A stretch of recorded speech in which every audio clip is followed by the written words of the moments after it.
সবাই কেমন আছেন? আশা রাখি সবাই অনেক ভালো আছেন। সো মূল বিষয় হচ্ছে আমাদের গেম থেকে জুসুকি যে ইভেন্ট একটা আছে虎杖裕二です。জুজু টুস জুজু টুস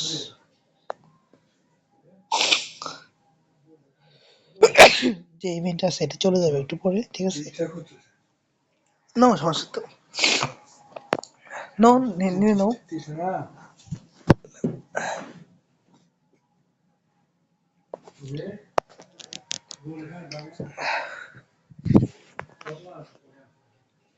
তাহলে মাত্র 7 ঘন্টা আছে আর নাকুল থেকে এখান থেকে 許可なく見上げるな。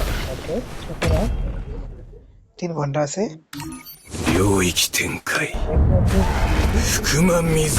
少し乱暴しようか。 এটা চলে যাবে, ঠিক আছে? এই হলো আপডেট। আসসালামু আলাইকুম।